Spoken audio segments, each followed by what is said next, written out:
Ready? Start. The food situation has been eluding solution for a long time. We have had deficits for a long time.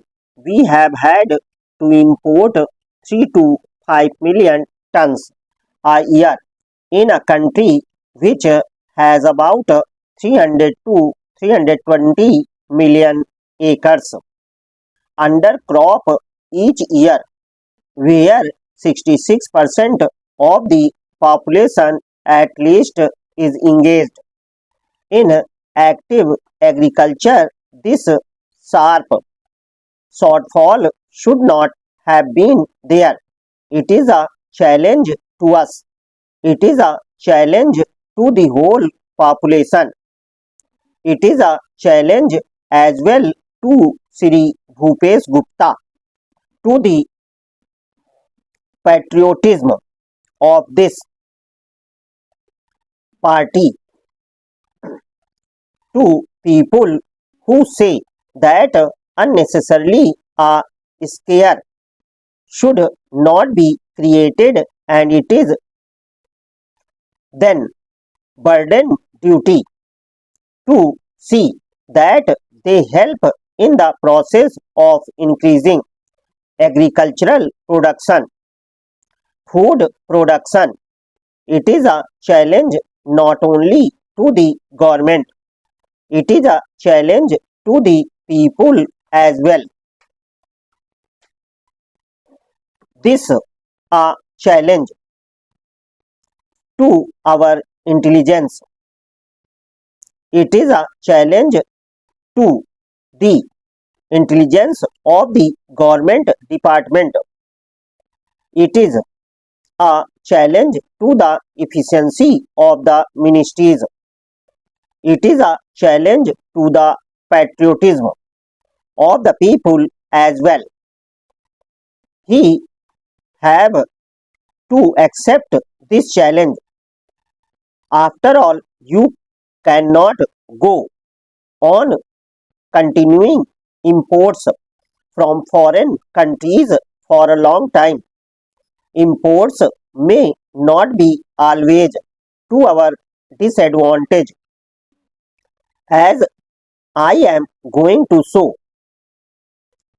As the House knows, PL 480 is not entirely to our disadvantage, because those PL 480 funds are used or deposited within the country and are used to our benefit on a corresponding amount being deposited by the government. Although in the food account they are a debit for the country, they are an asset because they got spent for the use of the country, for libraries, for universities, and for other things. So, in that way, it has not been a disadvantage. But the very fact that we import food grains is a challenge to us, which challenge must be met.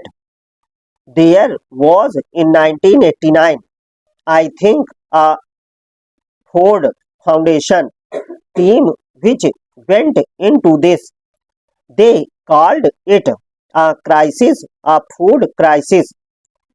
In India, the Indian food crisis, and they submitted a report. They say that freedom for India does not count much if there is no freedom of food. If people do not have their food, they do not value their freedom.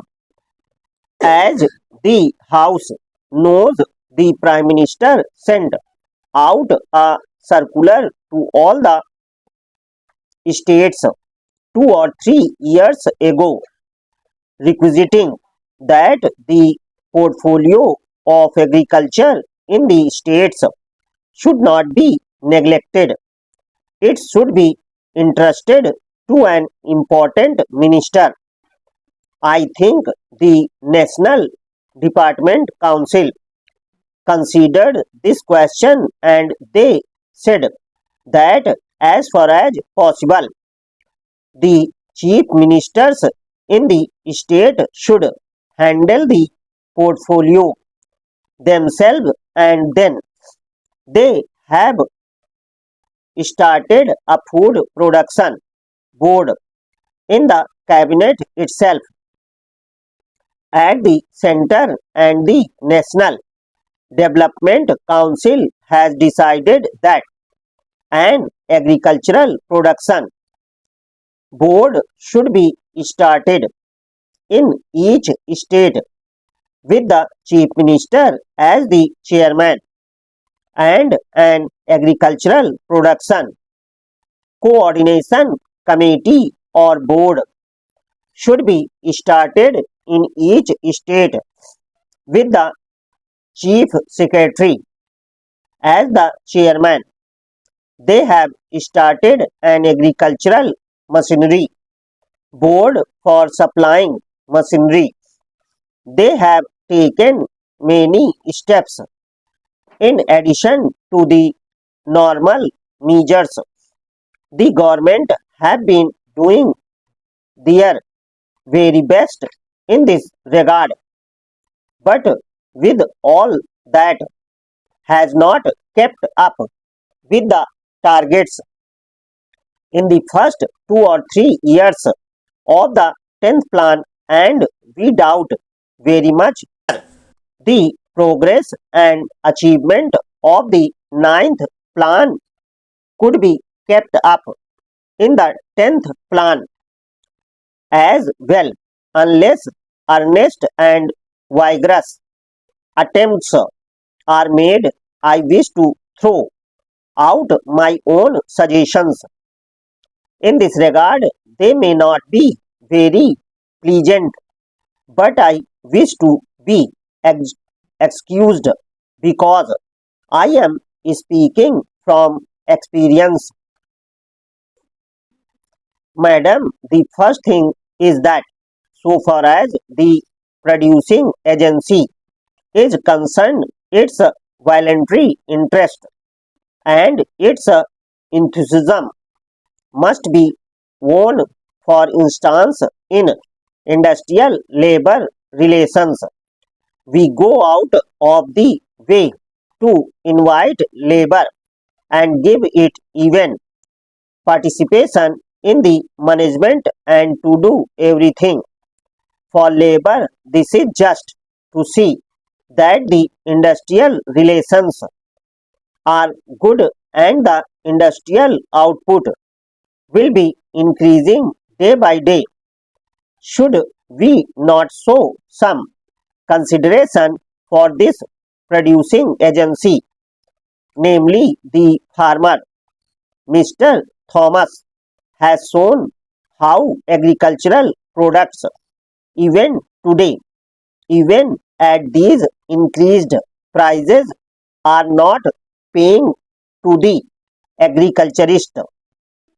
He has shown that very correctly, and everyone who has intimate connection with agriculture at least will agree to that. And if at all anything, that as an underestimate, not an overestimate. When that is so, how can we ex- expect the farmer to produce unless he is enthused? Madam, in the nation's councils, the farmer is nobody. The planning commission has nobody to assist it in this regard. One who can bring to bear practical experience of rural conditions and of agricultural conditions on the deliberations of the Commission.